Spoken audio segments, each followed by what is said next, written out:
Hello and welcome to another episode of Ada Bazaar talks. आज हम discuss करेंगे आपके सवालों को जो आपने हमें ईमेल के द्वारा भेजे हैं या हमारे यूट्यूब चैनल के जो भी वीडियोस थे जिसमें आपने कमेंट्स किए हैं। हमारे साथ हैं Shaista, welcome to the channel.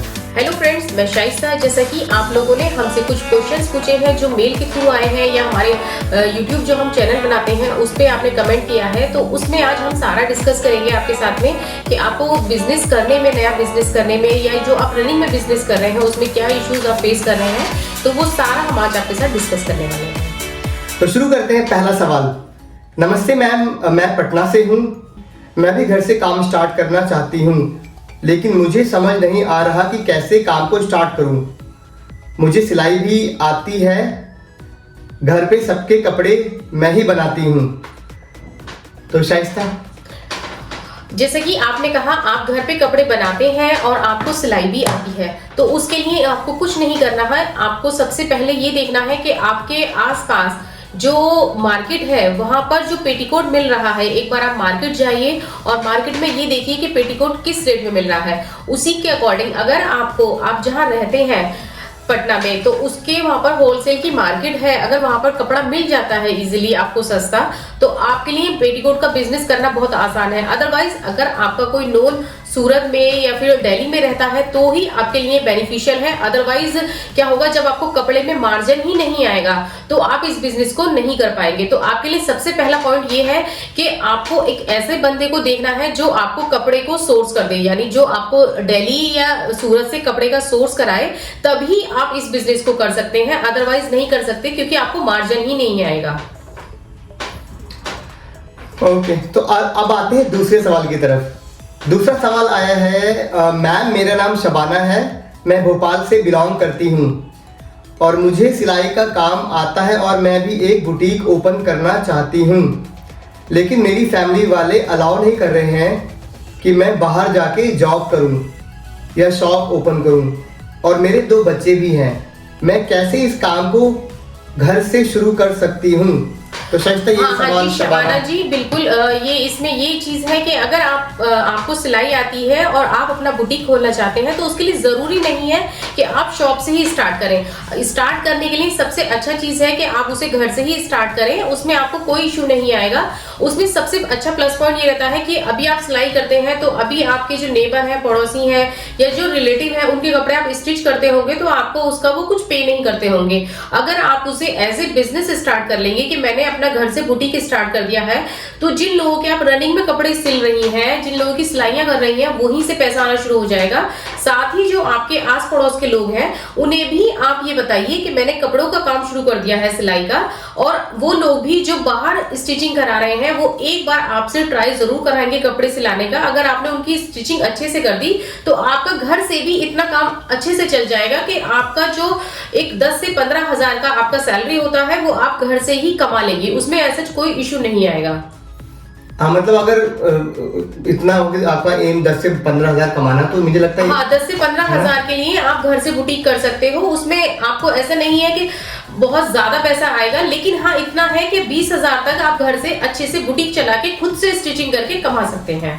क्योंकि जैसे उन्होंने बताया कि उनके 2 बच्चे भी हैं, तो घर से काम करने पे उन्हें इस चीज का भी बेनिफिट मिल सकता है। बिल्कुल घर से काम करने पे बेनिफिट मिल सकता है, साथ ही अपने बच्चों को भी देख सकती हैं।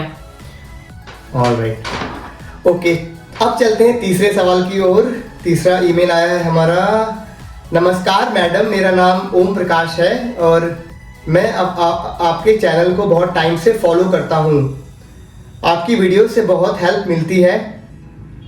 मेरा बुटीक का काम है। मेरा एक छोटा सा बुटीक है जोधपुर में बुटीक है इनका, लेकिन ज़्यादातर टाइम खाली ही रहते हैं। जब काम कम होता है मैं ये काम स्टार्ट करना चाहता हूँ, लेकिन समझ नहीं आता है कि काम कहाँ से लाया जाए। तो बेसिकली लाइक ये हमारे ऑडियंस है जोधपुर से, उनका ऑलरेडी बुटीक है बट उनका बेसिकली काम मुझे लगता नहीं रहता होगा, तो वो पूछ रहे हैं कि खाली टाइम पे वो कैसे यूटिलाइज करें, खाली टाइम को कहाँ से इस चीज़ को स्टार्ट करें। हाँ, इसके लिए सबसे अच्छा ये ऑप्शन है, अगर आप बुटीक ऑलरेडी रन कर रहे हैं पैसे से, बुटीक रन कर रहे हैं और आपका रूटीन में काम आता है, लेकिन कुछ टाइम ऐसा होता है कभी कभी कि काम नहीं आता है, तो इसके लिए आप पेटीकोट का बिजनेस पे जाते हैं तो मुझे नहीं लगता कोई अच्छा वो है ये, क्योंकि इसके लिए आप ऐसा कर सकते हैं, आप अपने नियरेस्ट की जो कंपनीज होती हैं या फिर स्कूल यूनिफॉर्म होती हैं वो आप काम ले सकते हैं। क्योंकि ये होता है कि जब आपका सीजन होता है, जैसे करवा चौथ का टाइम होता है या कोई फेस्टिव सीजन होता है या शादी का सीजन होता है, तो आपके पास इतना ज्यादा काम आ जाएगा कि आप पेटीकोट का अगर बिजनेस करना चाह रहे हैं तो आप वहां फेल हो जाएंगे, क्योंकि वो तो उस टाइम वो भी बहुत रहेगा और आप वो भी बहुत रहेगा, दोनों को मैनेज करना बहुत मुश्किल है। लेकिन अगर एक सवाल है, लेकिन अगर लाइक उनके पास 5-6 लोग हैं और वो ये सोच रहे हैं कि 2 लोग इस काम में लगा दो और 3 लोग उस काम में, मतलब जो आपका नॉर्मल काम है उसमें लगा दो, तो उसमें लाइक क्या इश्यूज, मतलब ऐसा पॉसिबल नहीं है क्या? नहीं, पॉसिबल तो है, उसमें तो कोई इशू नहीं है, लेकिन आपको ये करना पड़ेगा, टीम को सेपरेट ही रखना पड़ेगा। अगर आपने मर्ज कर दिया, जैसे कि अगर आपके पास क्लाइंट का काम ज्यादा आ गया और आपने उन 2 बंदे जो आपके कारीगर हैं पेटीकोट वाले, उन्हें आपने बुटीक में डाल दिया, तो आपको बहुत ज्यादा इशू आ जाएगा। अगर आपके ऑर्डर फुलफिल नहीं होंगे तो जो आपने उधारी में माल दे रखा है वो आपको मिलना बहुत मुश्किल हो जाता है, क्योंकि उधार के पैसे लोग तभी देते हैं जब आप उनके ऑर्डर कंप्लीट करते रहते हैं। तो इसलिए बेस्ट मेरा यही है कि या तो आप अपनी टीम को अलग करिए, और या फिर अगर आप पॉसिबल है तो आप बाहर से काम उठा लीजिए। वो मार्केट में काम मिल जाता है, फैक्ट्री से काम मिल जाता है आपको। अगर आपके पास सीजन नहीं है, काम नहीं है, तो फैक्ट्री से काम ले लीजिए, या फिर आप यूनिफॉर्म का काम ले लीजिए। स्कूल यूनिफॉर्म का बहुत इजीली काम मिल जाता है, आप वो काम ले लीजिए। फ्री टाइम में ही वो काम होता है, क्योंकि वो फ्री टाइम में करिए, जैसे ही आपका सीजन आएगा आपका काम खुद ही स्टार्ट हो जाएगा। लेकिन इसमें फैक्ट्री से काम लेना इतना इजी है क्या? नहीं, इजी तो नहीं है फैक्ट्री से काम लेना, लेकिन बहुत मुश्किल भी नहीं है। लेकिन उसमें यह है कि मार्जिन बहुत कम आता है आपका ये है कि आपकी दुकान का रेंट, आपका जो सैलरी है वो निकल जाएगी, आपको कुछ बचेगा नहीं, लेकिन आपको अपनी जेब से भी कुछ नहीं देना पड़ेगा। Alright, I think Om Prakash ji समझ गए होंगे आपके जवाब से, अगर उनको किस तरह से वो बेसिकली इस काम को मैनेज करें। अब चलते हैं अगले सवाल की ओर।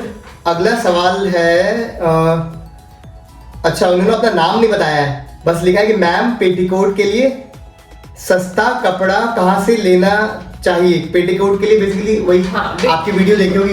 बिल्कुल। पेटीकोट के लिए अगर आप कपड़ा लेना चाह रहे हैं तो सबसे अच्छा ऑप्शन है, अगर आप दिल्ली के नियरेस्ट है, दिल्ली के आसपास रहते हैं तो आप गांधीनगर से लीजिए। अगर आप सूरत के आसपास रहते हैं तो सूरत। गांधीनगर लाइक कहाँ पे?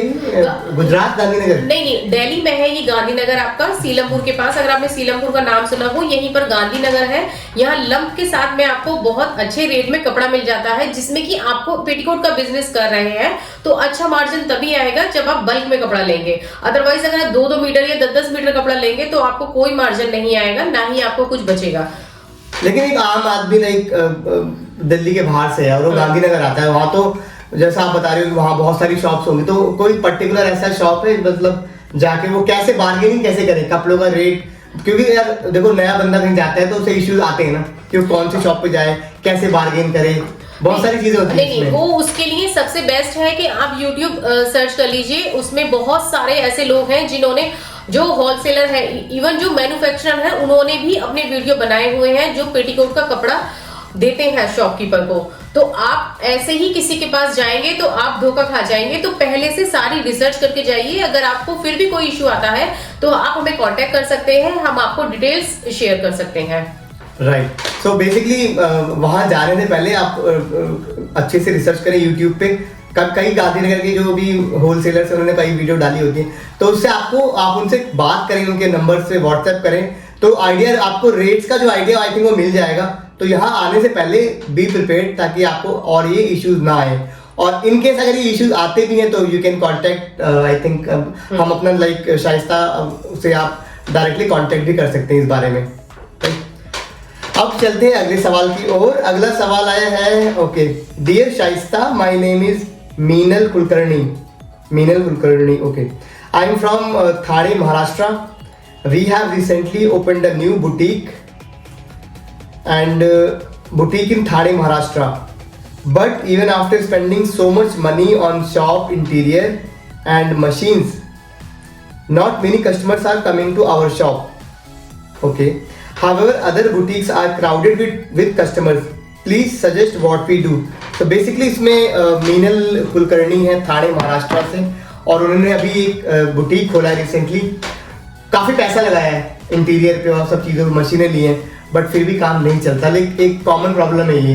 अब वो कह रही है कि उनके जो आसपास की शॉप्स हैं वो तो चल रही हैं, कस्टमरों से भरी रहती हैं, बट उनकी शॉप नहीं चल रही, तो क्या रीजन हो सकता है इसका? ये इसका कोई रीजन नहीं है। अगर हम कोई शॉप खोल रहे हैं और हम ये सोचते हैं कि हमारे सामने वाली शॉप पे बहुत ज्यादा कस्टमर है और हम जैसे ही शॉप नहीं खोलेंगे तो हमारे पास वो सारे कस्टमर आ जाएंगे हमारी शॉप का इंटीरियर देख के, या हमने नई शॉप खोली है ये देख के, तो ये बिल्कुल भी पॉसिबल नहीं है। स्टिचिंग के काम में जो बंदा जिस बंदे से स्टिचिंग करा रहा है जिस बुटीक में, उससे हटाना, उससे उस बंदे को अपनी शॉप तक लाना बहुत ही टफ काम है। तो उसके लिए कभी भी आप ये मत सोचिए कि आपके सामने वाली जो शॉप है उसके जो कस्टमर है वो आपके पास आ जाएंगे, ऐसा कभी नहीं होगा।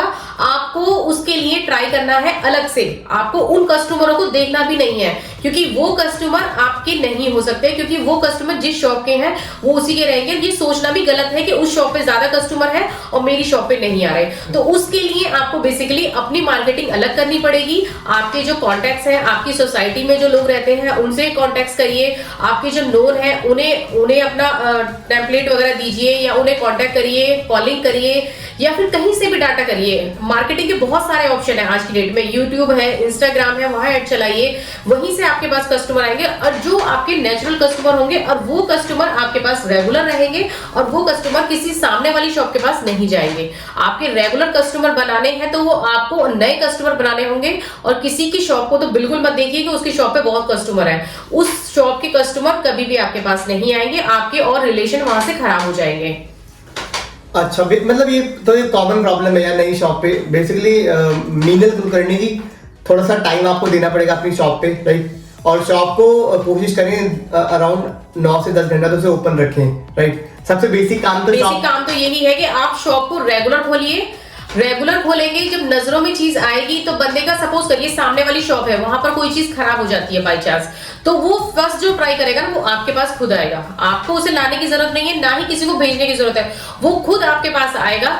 और अगर आपने उसकी चीज सही कर दी तो वो हमेशा के लिए आपके पास रुक जाएगा। लेकिन उसके लिए आपका शॉप पे रहना, शॉप का खुलना, और उस बंदे को आप कैसे डील करते हैं और कैसे उसकी स्टिचिंग करते हैं, ये सब चीजें बहुत मैटर करती हैं। क्योंकि अगर कोई बंदा, किसी की चीज खराब हो गई है, वहां से आपके पास आ रहा है और आप उसे सही नहीं कर पा रहे, तो वो और ज्यादा नेगेटिव हो जाएगा आपसे, और वो आपकी शॉप पे कभी नहीं आएगा।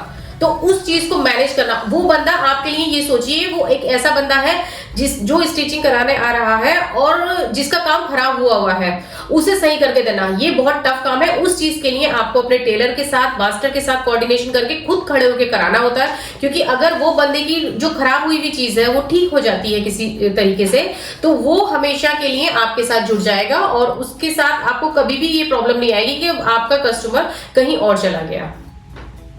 ऑलराइट, तो आपने बात करी डिजिटल मार्केटिंग के बारे में, तो कुछ और बताएंगे इसके बारे में? लाइक उसको कैसे, क्योंकि देखो शॉप तो ओपन सब लोग करते हैं, बट डिजिटल मार्केटिंग के बारे में लोगों को इतना पता नहीं होता, लाइक इतने जागरूक लोग नहीं है, तो कैसे उसको स्टार्ट करें? लाइक सबसे, जैसे फेसबुक, इंस्टाग्राम और ये सब हर कोई चलाता है, यूट्यूब, लाइक, तो एक तो पर्सनल यूज के लिए इन सब चीजों का यूज करना, दूसरा प्रोफेशनल किसी शॉप के लिए या बिजनेस के लिए, तो उन दोनों में क्या अंतर आता है? उसको कैसे बेसिकली मैनेज किया जाए, और कौन सा प्लेटफॉर्म, कोई ऐसा प्लेटफॉर्म जो मैं कहूँगी 4-5 चीजें लोग नहीं मैनेज कर सकते, तो हम मीनल को बेसिकली सजेस्ट करें कि आप ये प्लेटफॉर्म उठा लो, एटलीस्ट इस पे आप काम करो।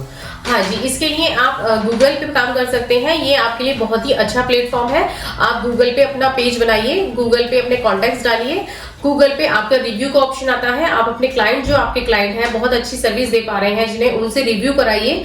अगर आप रिव्यू कराइए, हो सकता है वो नेगेटिव भी दें, तो उससे आपको एक्चुअल में ये पता चल जाएगी कि आपकी सर्विस में कहाँ प्रॉब्लम आ रही है। नेगेटिव का मतलब ये नहीं है कि आपका चीजें खराब हो गई, उससे आप अपनी चीज को, एक नेगेटिव से आप 100 क्लाइंट जो नेगेटिव होंगे ना उन्हें आप ठीक कर सकते हो। बेसिकली वो नेगेटिव होने से वो एज अ फीडबैक उसको देखोगे आप। अगर कोई नेगेटिव दे रहा है, भाई कोई इतना फ्री नहीं है कि आपको जबरदस्ती आके आपको नेगेटिव रिव्यू दे देगा, राइट? बिल्कुल बिल्कुल। तो उससे कुछ सीखने की कोशिश करें, उससे सीखने की कोशिश करें। साथ ही आप इंस्टाग्राम आज की डेट में बहुत सारी ऐसी लेडीज है जो हाउसवाइफ है और वो घर पे स्क्रॉल करके बस इंस्टाग्राम ही देखती रहती है, तो आप वहां ऐड चलाइए अपना। अगर ऐड चलाने का बजट नहीं है तो आप अपनी शॉप की खुद से ही रील बना के वीडियो शूट करिए, एक रील बना के पोस्ट करिए, रूटीन पे करिए। मतलब आप वीकली या वीक में 2 करते रहेंगे तो आपका ऑटोमेटिकली लोग जितनी नजरों में जाएगा। आप थोड़ा टाइम का ब्रेक लीजिए, 3 मंथ 6 मंथ, आप ये सोच के चलिए कि आप सिर्फ मार्केट में ऐड करेंगे, ऐड के बाद आपके पास क्लाइंट आएंगे। 6 महीने एटलीस्ट आपको देने ही होंगे, जिससे कि 6 महीने का आप यही सोच के शॉप खोले कि आपको 6 महीने का रेंट, 6 महीने की चीजें अपने पास से मैनेज करनी है। अदरवाइज आप शॉप में आपने इतना पैसा लगाया जैसा कि आप बता रही हैं, और ये सोचे कि आप एकदम से ये सारा पैसा वापस आ जाएगा, तो इस पैसे को आने में तो आपको 1 से 1.5 साल लगना ही लगना है। क्योंकि ये मत सोचिए ये पैसा तो बहुत बाद में आएगा, क्योंकि पहले तो आपके खर्चे निकल जाए, आपकी सैलरी निकल जाए, और फिर आपको 15 से 20 हजार महीने बचने शुरू हो जाए। उसके बाद आपने जो पैसा लगाया उसके बाद वो सोचिए आप, क्योंकि वो तो अभी पॉसिबल नहीं है। ये आप लगाने से पहले सोचिए, साथ ही आप मार्केटिंग में ध्यान दिए, उससे आपको रेगुलर नहीं क्लाइंट मिलेंगे। तो ये थे आज के सवाल, और हमने कोशिश करी थी आपके सवालों के जवाब देने की। लेकिन अगर कोई भी इसमें हम भी बहुत प्रोफेशनल नहीं है इस चीज़ के बारे में, बट हम अपने एक्सपीरियंस से, जो भी हमारी एक्सपीरियंस है, तो हमने आपको गाइड करने की कोशिश की। तो अगर आपके और भी कोई सवाल हो, आपको कोई भी कंफ्यूजन हो, आप किसी काम में फंसे हो या कैसा भी आपको इशू आ रहा हो, आप हमसे कॉन्टैक्ट कर सकते हैं contact@adabazar.com। मैं ये ईमेल आईडी और फोन नंबर डिस्क्रिप्शन बॉक्स में डाल दूंगा। You can easily contact us. Thank you for watching आज के एपिसोड में। Thank you so much.